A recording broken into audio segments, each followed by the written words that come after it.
The races are very, very close, especially the presidential race in all 7 swing states. It's within the margin of error who is going to win and what will be the deciding factor. There is a big story about the Teamsters Union because they've refused to endorse a candidate. They're not going to endorse for different reasons. They're not endorsing either candidate.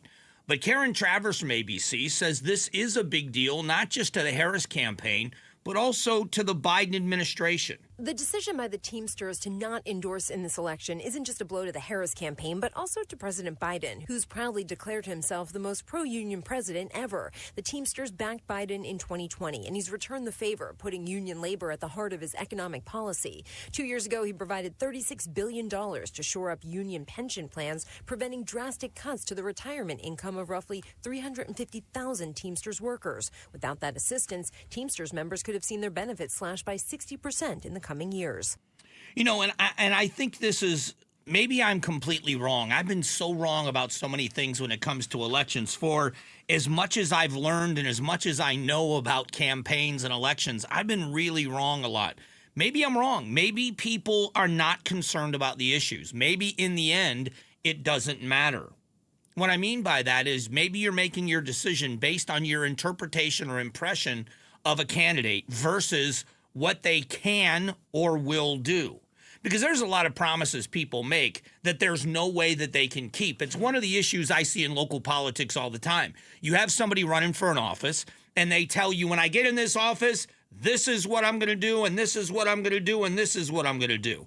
And when you look at the job description, there's nothing that they can do about those things. Now, they would want them to happen. If they could impact that, they would. But in practice, in the job, it's not part of the job description. They don't have the purview. They don't have that ability. So, and there are some people that just want to be told that. You know, I'm going to give you an example that's going to make a lot of people upset. One of the things that still bothers me about my party, the Republican Party in Arizona, is the litmus test for job approval or ability, candidacy, whatever it is. The litmus test in many circles within the party is still election integrity. Was the election stolen or was it not stolen?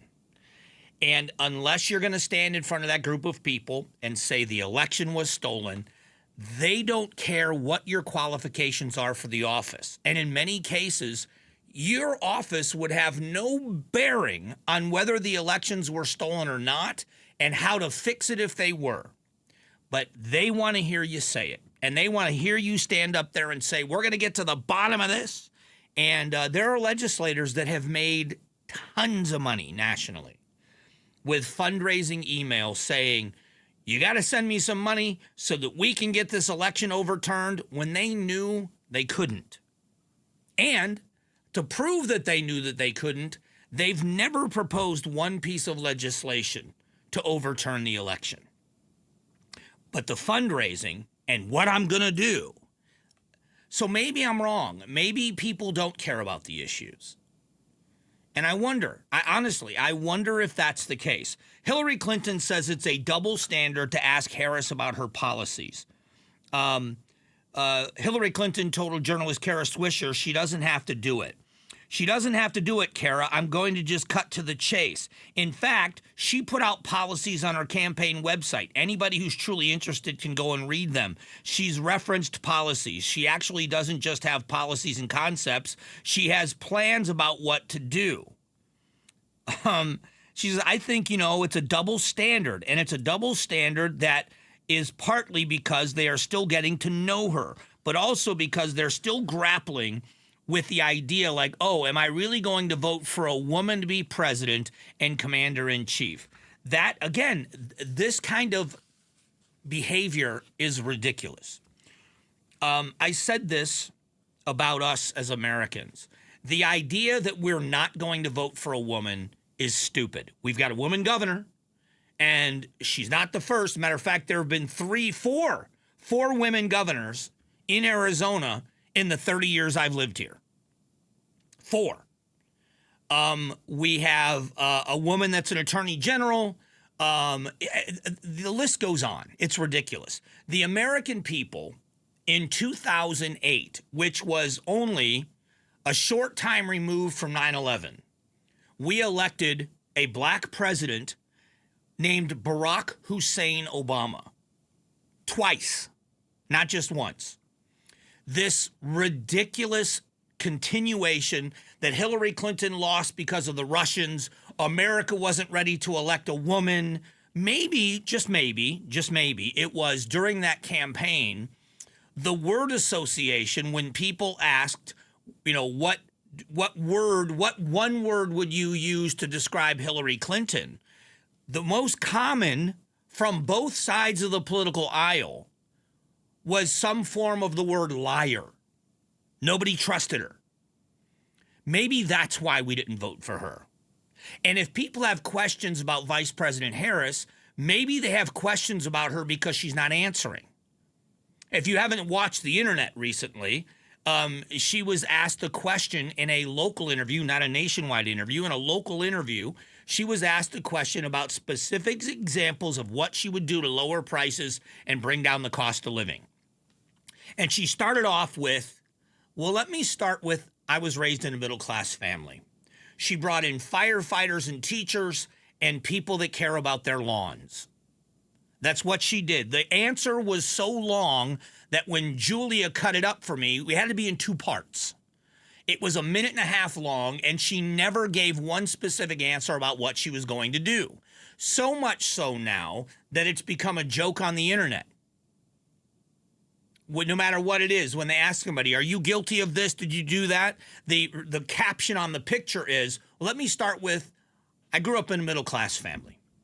So maybe it's just that she's not good at explaining who she is. It's interesting that when people don't like Donald Trump, it's Donald Trump's fault and it's Donald Trump's problem, which I have said continuously. He's his own worst enemy with how he says things. That's my belief. But I'm not, people that like him say that, people that dislike him say that. It's not somebody else's fault that people don't like him, or the ones that don't like him. They hold him responsible. If you don't want people to feel that way about you, you should say things differently. But somehow, when people say they don't know, they want more, they need more from Vice President Harris, it's because we're not, as a nation, ready to elect a woman. It's insulting. It's insulting to everyone. That's just not true. We would elect a qualified person. It wouldn't matter what your skin color is. It wouldn't matter what your gender is. If you are the best person for the job in the eyes of the American people, we have proven that we will vote for you. Whether it's a local election, it's a statewide election like the governor's office, or a Senate race, doesn't matter. We'll vote for you. This insinuation, it's not even an insinuation, it's an accusation that somehow we are still so gender-centric and we only want men leaders and we can't break this mold. No, we didn't like Hillary Clinton as a nation. We said no. And they have questions about the vice president and her lack of specifics in her policies.